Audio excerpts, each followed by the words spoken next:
J'y 1, vais. c'est parti. Hello, Good. everyone. Good afternoon to this webinar about how to connect Anubis. First of all, Ricardo is above me, so he's at home. I'm at home as well, and we are trying to do as well as we can this webinar. The idea of this webinar Hello, by is, the way. Hello, yeah, sorry. Maurice. Hello, everyone. Hello, Ricardo, and hello, everyone. The idea of this webinar is basically to show you that Anubis, as a converter, monitoring tool, and mixing device, real-time mixing device, has a very straightforward, simple connection. So basically, yes, we use the network, and for obvious reason, instead of using USB or Thunderbolt. We use the network because you can carry actually a vast amount of channels through 1 gigabit Ethernet cable. Um, we can go up to more than 400 channels in bidirectional with 1 gigabit Ethernet cable. Obviously, that's far too much of what Anubis can handle. But if you go higher in sample rates, you have to remember that you will halve each time this amount. And so it will be 200 channels or more than 200 channels in 96K, more than 100 channel in 192K, and still more than 50 channels, actually 64 channels in DSD256 in 1 gigabit Ethernet cable. And this, a USB or a Thunderbolt, is not really achievable on that aspect. This is the first reason. The second reason is that it's extendable, so it means that you can already have a point-to-point cable that is quite wide in terms of meters or foot or feet, depending where you are. But then on the top of it, if you need, you can put switches in between, extend this even more, and the switches bring you a real network as well. So it has many advantages on that aspect.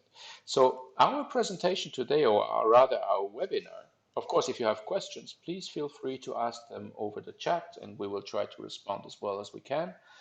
Also, if something is not clear in terms of the technical aspects, the audio is not clear or whatever it is, please let us know also. Or if Ricardo is too loud over me or I'm too loud over him or whatever it is. Um, so the first idea is we're going to have a few slides of a PowerPoint that you see on the right side of the screen, and we're going to guide you through and explain the very basics of it. Then we're going to open really the driver for the Azure side, for the Windows side, and explain what it makes, what it does, what are the functionalities, and to make it as easy as possible. And then Ricardo is going to do the Mac side. I have a PC here. Ricardo has a Mac at his place, and he's going to open the core audio driver and explain the functionalities. And then we're going to look at the end, we're going to look at ANEMAN, which is our basically our virtual patch bay, which you have to set up once if you just make a point-to-point connection, but then, and that's it, like a patch. But when you want to use the network via a switch, then you might have different types of configuration depending if you record with Studio A wants 24 track and then Studio B just 2 track, and then you want to combine this IO for another job and so on. And then obviously you would, I mean, in the olden days, you would patch your things, and this is what virtually you can do with Anima. So let's start, unless Ricardo has something to say. Just on the IO count, to be clear that the Anubis, that's as well explained by Maurice. On the cable, we can do a lot of IO. On the Anubis itself, it has a physical input, but it has the 256 IO that it can receive and output from the Ravenna port on the Anubis. And within the Anubis, we have a mix engine that can mix 128 of these. You can imagine with the crossfades, which makes 256 if you addition both sides. So that's it. I let you. Okay, Dennis tells me, hello everyone, that Ricardo is not loud enough compared to me. So I put Uh, him louder. I hope this is put fine me with louder this. because I keep switching from. I was with Dennis very recently on the PC side. Now I'm on the Skype Mac side, so it's like you know. Anyway, There are some balance issues. Anyway, Let's go on to the that is better. Thank you, Dennis. So let me go on to the right side of the screen where you have this first picture or this first slide. So it really shows very clearly, very straightforward, that if you connect or if you need or want to connect an Anubis to a computer, either Mac or Windows, sorry, yes, Mac or Windows 10, basically you need just one cable and you connect from the RG45 connector of the Anubis that you have behind here. You take one cable, a CAT, preferably Cat6 cable, but it works also with a Cat5e cable, and you connect it to your desktop door that contains the door, or a laptop. And laptop, in today's laptop, you don't have any, or rarely, let's say, an Ethernet connector. So you would have an adapter from, let's say, USB-C to Ethernet, or standard USB 3 to Ethernet, or Thunderbolt to Ethernet, or whatever you want. But this is how you connect it from point to point. Um, yes, there's a question about the VDM driver. We will talk about this a little bit later. You will see in a second. So this is the very basic point-to-point connection, and it's very straightforward. It means you install either the VAD driver, so the core audio driver for the Mac side, or either you install the Windows driver for ASIO, and you can connect it, and you just have to go through a few settings like every driver, and it's pretty much straight ahead on that aspect. So let me go to the next page, unless Ricardo has something to say about this page. No, Good. that's fine for me. So the next page is obviously putting a switch in there. So a switch, I mean, we have webinars specifically about switches and other things. We're not going to turn into how can I say, the details about switches, but nevertheless, we need some specific switches that are very common actually, but that have certain protocols included so that the audio IP basically is functioning over it. And we provide for some switch manufacturers a config file that you can download and install on the switch. That means so that the audio is passing properly and is not stopped by trying to do something for bureautics or whatever it is. And so this switch then allows, and this is the beauty of it, is it is extendable. The day you need some more IOs, you put a switch and then you go for more IOs, either merging IOs that we have here on the left with happies and horses, and on the right side I have a Focusrite and another computer. That means that we are then open to the network, basically a protocol is called AS67, and we are open to Dante AS67 or other AS67 devices, and we just then can use their in and outputs and, for example, listen to them on Anubis or mix them on Anubis, and also from different computers. So you can use the Anubis capability linked to several workstations. And this is then the capability of obviously the network. But for the entry level, just a point-to-point converter to the DAW, you don't need it. You don't need a switch to make a work, to do a job already. Okay? Ricardo, you want to add something? Well, on the Switch, we have, as explained by Maurice, we have also in our knowledge database the recommended switch. We have also the configuration files for the switch because we want to, for those that need a switch, we want to guarantee a switch that we can support. There's too many switch otherwise in the world where you could have renewed of address and sudden glitch over the audio over IP. So we have those sets of switches that we recommend that you use and you dedicate to the Ravenna network.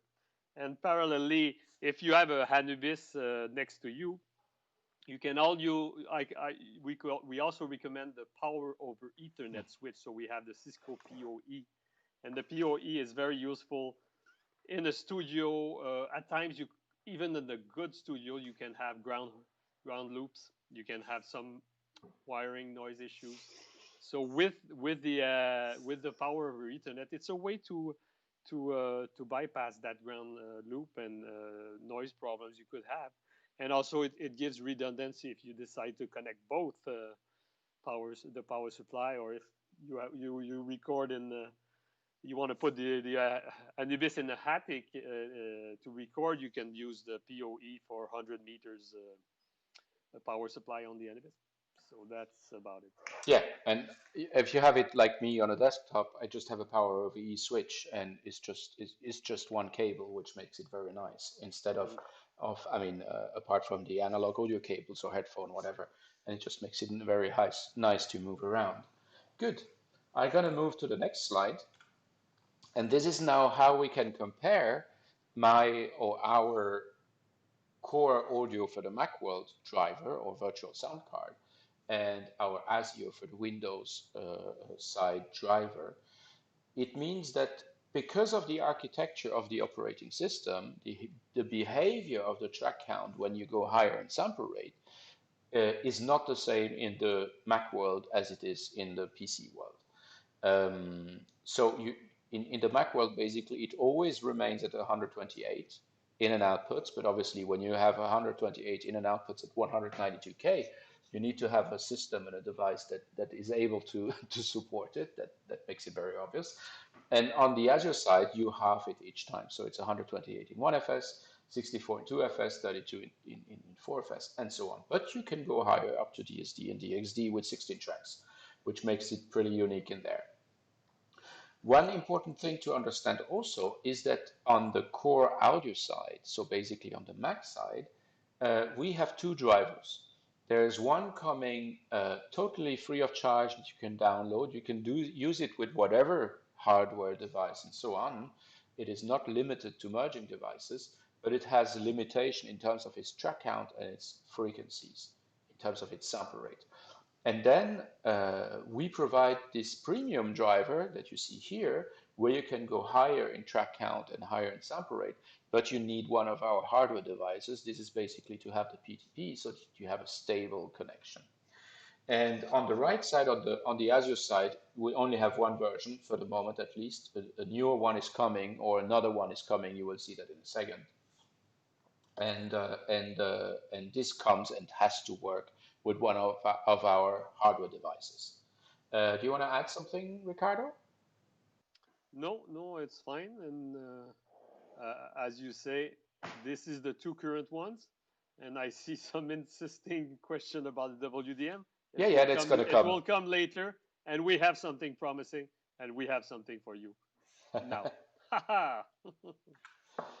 So obviously that allows me a full compatibility in terms of all kind of workstation. The idea is that one day you use this workstation for the recording, the next day you use another one because it is a better editor, and the day afterwards you use a third one because this is what you prefer in terms of mastering. So you're totally agnostic of the workstation, and this is what this system and this ecosystem provides, and this is the beauty about it. Okay. And this is just an overview. I'm going to open it also afterwards as a software. This is just obviously a picture or a screenshot. This is our ANEMAN, that stands for Audio Network Manager, basically our virtual patch. And this also exists as an executable in the Windows world and in the Mac world.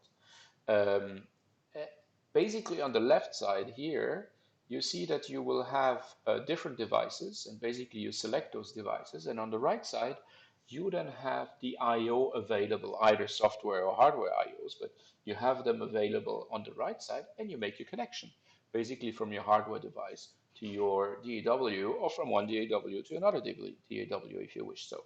Because if you have a switch, you could connect to one Logic, one Pro Tools with a hardware device for the monitoring, and you can feed your multi-track output from the Logic back into the Pro Tools to mix it.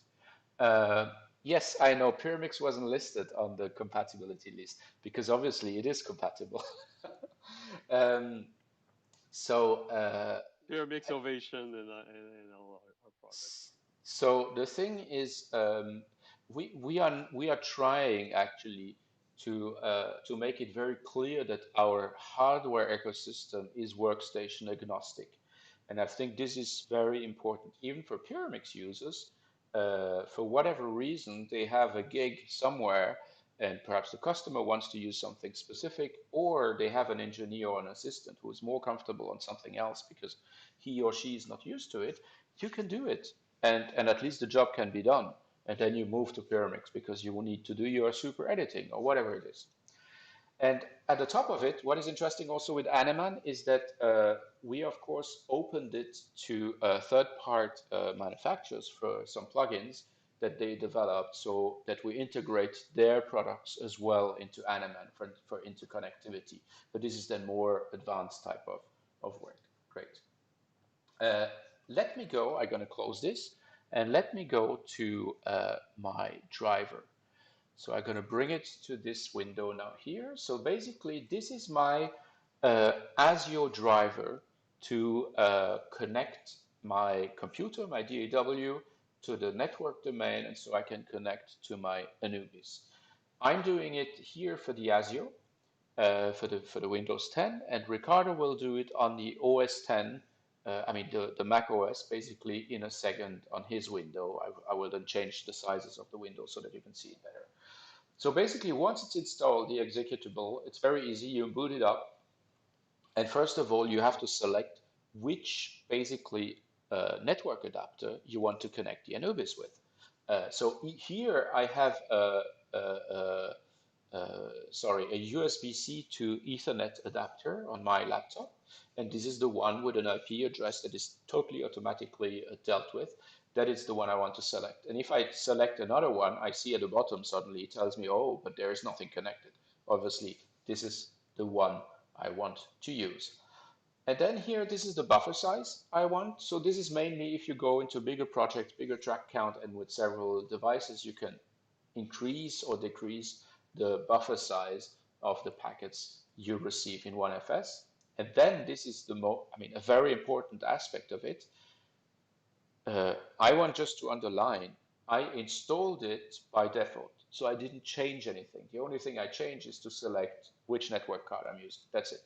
This comes by default, AS67. That means that this is a latency in a network or in a point-to-point. All my devices, my Anubis, for instance, and my driver have to be set into AS67 so that the latency of the packets are the same for each device.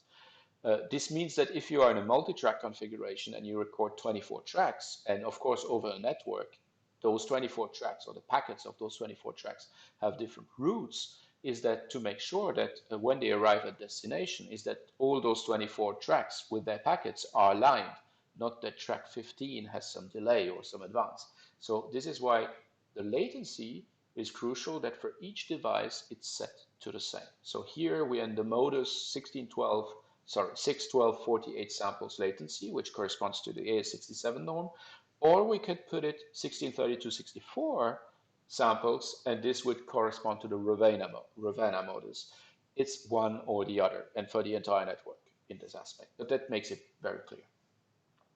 And then here I can choose the numbers of channels at maximum I want to use. So here I'm just connected with my Anubis. So I don't have more than 4 inputs and 8 outputs. And I could have some summing or some how can I say, some tracks coming from my DAW to my Anubis to be mixed in there. So even if I would work in immersive, I could go to 32 in and out, and that's it. But that means that I will not use the entire bandwidth that I have as an availability, unless I need it, of course. If I need it, I can go higher. But as long as I don't need it, there's absolutely no reason to use all the bandwidth.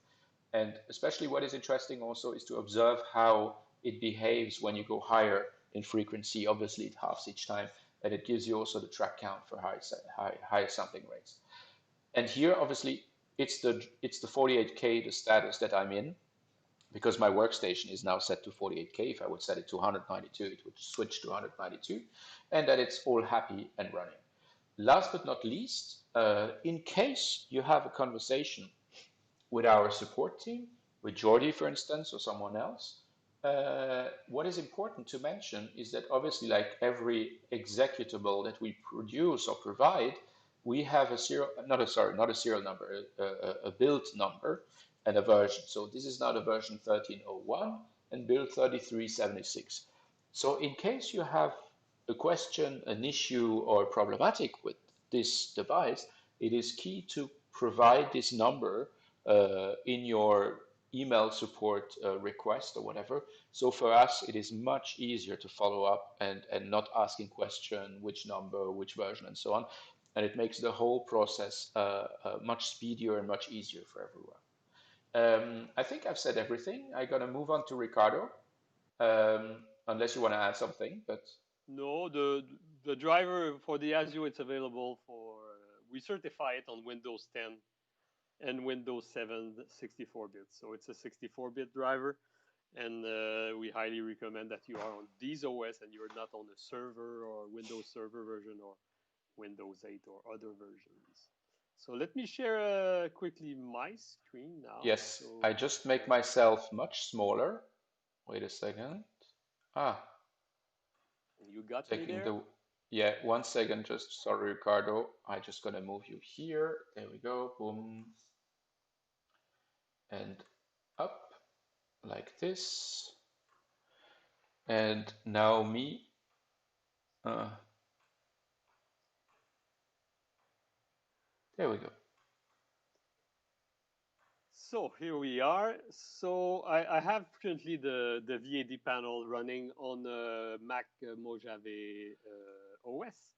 So our VAD supports the latest, not the latest Ultimate Catalina, because we're super careful, because Apple has a tendency to play tricks on all the audio community in the world, and it's pretty hard to keep up with those Apple and Microsoft people.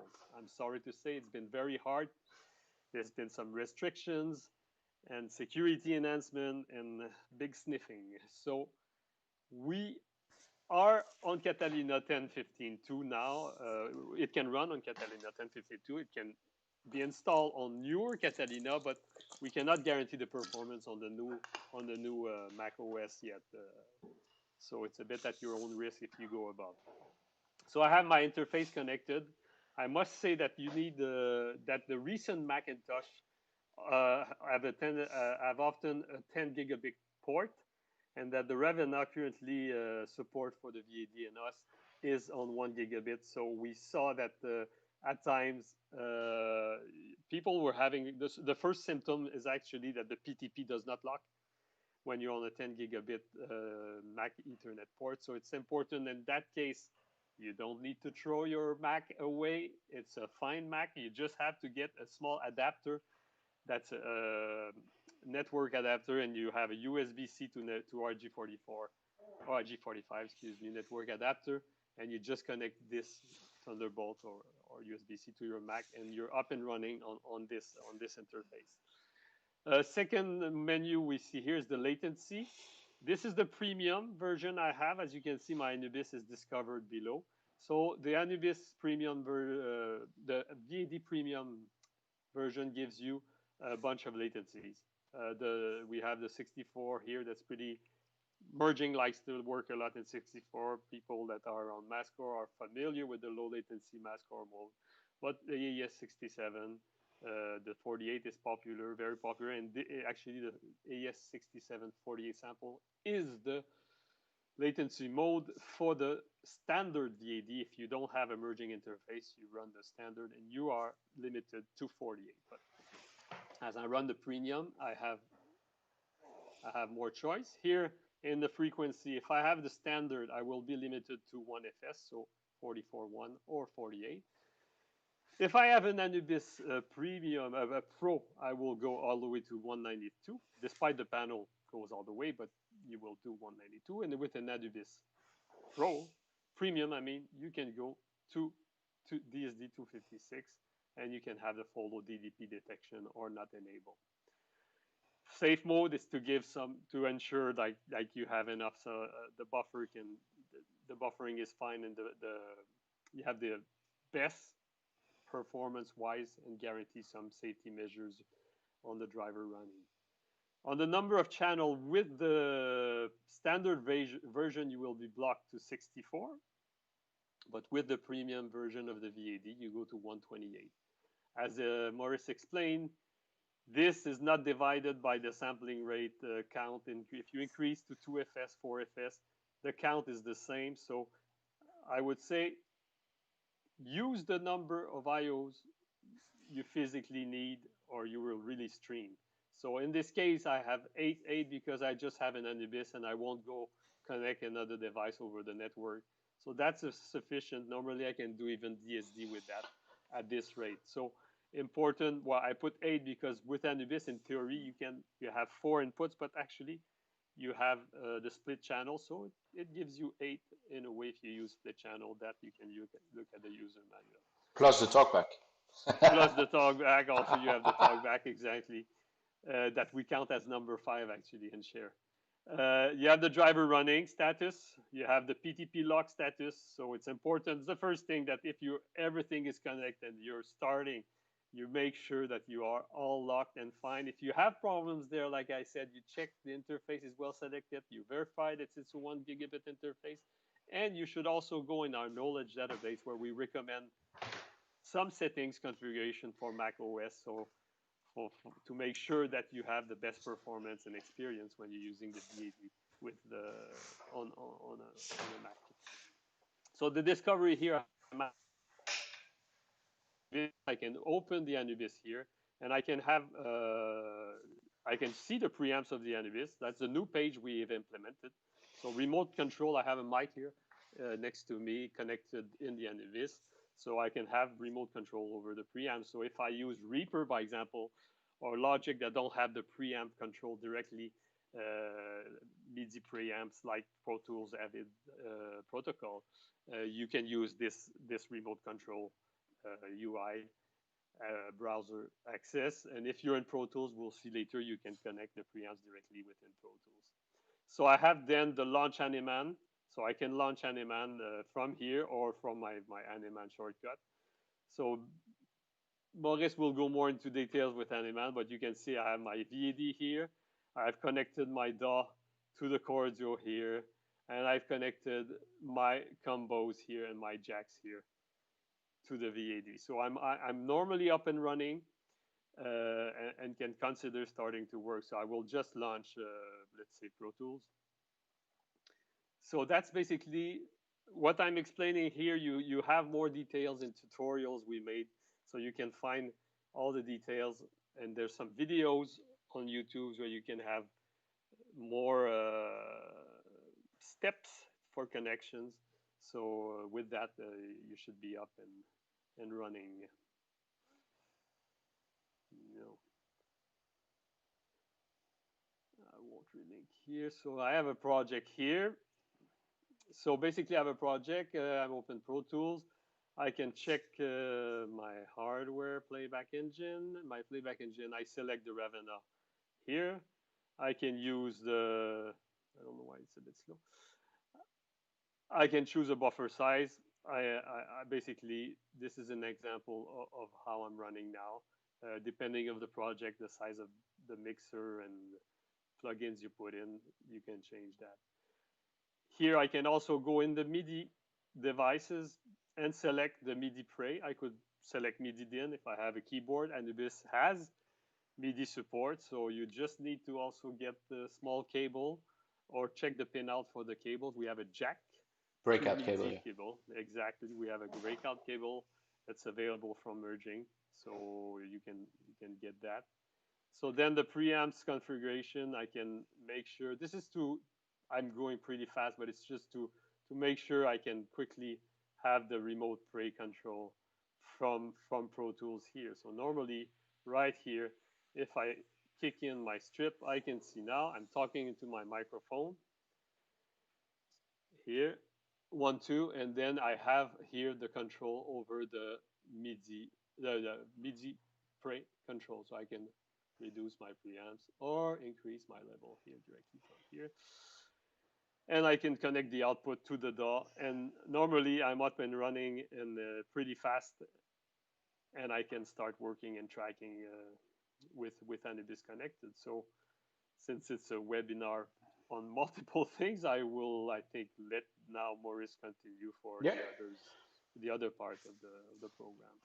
Thank you. The thing, perhaps, just to finish in Pro Tools, what is cool is that you have the mic pre-gain, but you also have the 48 volts, and you have the pad, Exactly, and you have all exactly, the classic thing you would need. exactly. I don't need to use the web access and stuff like that. Of course, like other companies, we have some special settings. We have the boost. Some people have the air. So those things are not within the specification of the MIDI Pray protocol necessarily. So there are some parameters that are a bit special, like everybody. But in general, you have full control over your Anubis preamps. Exactly. And let me open now ANEMAN here that you see. So what I've done with ANEMAN here is basically like I would have a first install. Okay. So I open it for the first time and everything is by default. To explain you a little bit how to navigate through is that here you have your devices. So basically I have my computer because I'm connected to my driver with a workstation running and my Anubis. And I can use the mouse wheel to um, to go in and out if I want to in terms of zooming. So here I go in and out, and I see now if I move this guy there, uh, when I see that, is that I have a little Swiss watch there. Basically, it's to show the precision of the of the Anubis. Basically, that this guy, when I have a network, is my PTP master. He has the clock and he's generating it to the others. And if I leave my mouse on there, it will give me some information on it, the sound rate, the IP address, and so on and so on. But again, let's make it simple. That's not what we're looking for, not what we need. One thing that is important is to understand that for the moment, nothing is connected. Remember, it's a virtual patch. So I have to connect in and outputs from my workstation to my Anubis. Because for the moment, yes, there is a cable connecting them, but there's nothing basically in the cable that is fed to them or received to them. One thing also I have here is there you see a globe and a pin. That's basically we have a world view and a pinned view. And it means that by default, the first time, those devices will appear in the world view. And what I will have to do is to take them, to select them, and to bring them in the pinned view. So that now the connection as I will do for the first time, it will remember them. Okay? If you leave them in the world view each time, and you switch everything off tonight, you come back tomorrow, the connections will not be there. So I bring them to the pin view and I can now make the connections. Because they're selected, automatically it shows up here the in and the outputs of the devices. So I have here my ASIO device, the outputs, the inputs, and my Anubis outputs and inputs. So the interesting thing is that you will see already that there are things that are connected in my Anubis. For example, in our previous French webinar, I inverted my channel left and right. So I'm right and left. So I'm going to put them back into the proper direction so that it means that this is the internal, how can I say, the internal patch of my Anubis. So it means that my two XLR connectors with the microphone input are properly in the software called mic input 1 and 2. But I could say, no, no, I want to change that totally. Or instead of having physically my headphone output connected to phone 1 and 2, I could have a 5.1 output and use my first headphone output as my channel 5 and 6 for my 5.1. So all this is customizable, but by default, this is how it looks like. And then obviously moving my mouse around, you see sometimes it's green, sometimes it's red. When it's red, it means I cannot connect that because it is already, it's saying it here. Output is already receiving something, so I cannot overwrite it. I could, but I would have to delete the connection first and then to overwrite it. And now I'm going to connect here. DAW is basically my source that is by default in my Anubis when I unwrap it. And I'm going to connect my output one of my workstation and connect it here. And now I say either multicast or unicast. To make it easy and straightforward, I'm not always having this choice, but I have it here. Apply multicast or unicast. To explain it, the difference is that symbolically I have a microphone on stage and I have a switch and three workstations. So do I want to record this microphone on all the three workstations, redundancy or whatever it is, or just on one?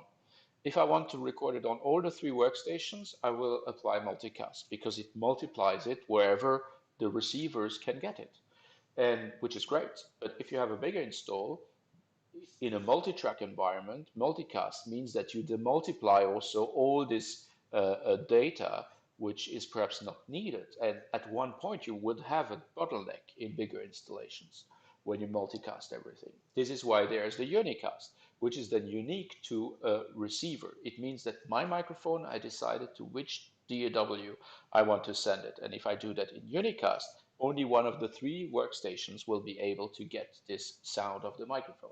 So here for the moment, I'm saying, no, I've got to work in unicast. It will have this dark blue color instead of the purple color. And the interesting thing now, there we see, an interesting thing now here also, it has made this connection with two channels. Obviously, you can save those connections, recall those connections however you want. And if you double click on the device, like on the Anubis, you will now see it opens in my other window. I'm just going to bring it over in a second here. I have to minimize it a little bit. There we go. And I'm going to bring it to you. So double clicking on Anubis device opens me my web browser. In every of our device, you have a web browser, which is basically a remote control. That's what Ricardo was showing earlier, for example, with the preamps there. And now I show it simply with my standard web browser. And if I select DAW now here, because it is connected on the main output, for example, and I go onto my workstation and I'm going to play back some audio, you will see that now I hear it, or I see it rather, because I haven't connected it to the YouTube feed. So, but I see that because I made this patch connection, I'm now set. And again, to make it very clear, coming back to my presentation at the very beginning, if I'm connected point to point, I set up my ANEMAN once, connections, and that's it. Then I close it, I hide it, I never need it again. But obviously, when I'm in this type of configuration, I need a patch bay. I need a virtual patch bay, and this is what ANEMAN is made for on that aspect. Ricardo, you want to add something?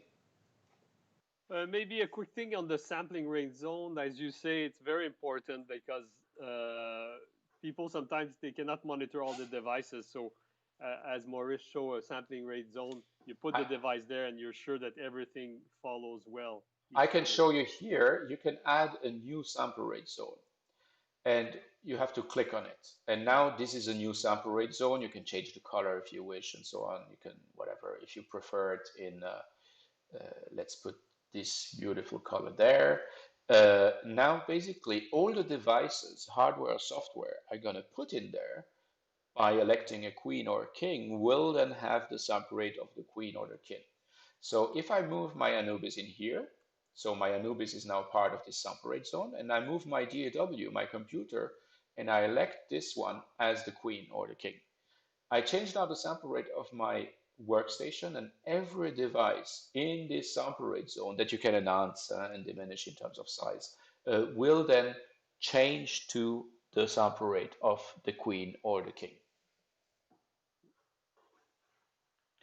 Can I move on to the last slide, Ricardo? You have something Yeah, to yeah, add? yeah, yeah, yeah. So sorry for, or rather, thank you for your patience. This is what is coming up. So basically, and you obviously you've noticed that Mac has a different architecture in the way it manages its sound to the Windows device. And the core audio or the Mac has a great functionality called aggregate, where you can mix different things coming from the computer, from the web, basically from the OS environment, and then on the professional side, on the core audio side. And this is kind of lacking and missing in the Windows environment. And we've done now this new ASIO multi-client and Windows media driver. So that means that first of all, you can connect, and you see you have the same features like selecting the network card and so on and so on. But basically, it's in the idea that you obviously connect an ASIO to Anubis, for example. But at the same time, you can then, via a Windows Media Driver, connect 8 channels coming from Spotify, for example, or from Apple Music because you want to compare something. Or for somebody who prefers to rehearse something, he plays back on a YouTube video and just plays his guitar. And I mean, obviously, there are many different applications. Or in our case, doing now a webinar or a podcast, instead of using our microphones from our headphones, we could have used the microphones on our Anubis and use this device to do that. Um, so this is under preparation. It is on the beta for the moment, and it will be on its way to be released, I guess, this summer or something like that. So we are still in the beta cycle, but it's going well and it proves to work nicely. Ricardo, something to add? Yes, indeed, it's something that was really lacking, especially since we entered a larger market with the Anubis. We needed something that fulfills the need of monitoring the sound of the PC and having a way. I mean, Anubis is a monitoring mission now. So with this new driver, you can create a source that's the WDM source, and you can have in this panel, in the beta 2 version of the panel that's coming up, you have the WDM integration. So it's basically that it allows you to monitor the sound of the PC, check for mastering sound, mastering you did before or that you like as a reference, check snare drum that you have. It can be on Spotify, it can be on YouTube or whatever on the system. And with the tunneling and bridging we have done in it, you can even pick that feedback in the DAW of your choice and record it back while you play guitar over it from the combos of Anubis or the instrument input. So basically, it's pretty great and it works today, and it does DXD also for it can go all the way to DXD. So it's actually very good. I can tell you, we're right now testing it, and it's those who really want to join the beta have to contact me. But we want to come up with this pretty soon. Uh, that's it. So he's the man to contact, yes. Okay, I think we kind of talked about all what we wanted to talk. I hope for those who don't know yet how to connect their Anubis, it made it clearer, easier, more straightforward. And yes, if you have more questions, do not hesitate. And we wish you all a great evening and see you at the next webinar. Thank you, Maurice. See you also. Might have seen the cat is sleeping right behind me on the keyboard. She or he seems very he happy to he be part of see this he webinar. likes to be here. He likes to be here. So it's a bit the mascot currently. But anyway, nice talking to you, and I wish you those in the U.S. and on the other side a nice end of the day, and we will have a nice evening. Huh, Maurice? Oh, yes, indeed. Thank you, Ricardo. Bye, Okay. everyone. Thank Take you. care. Bye Bye. bye.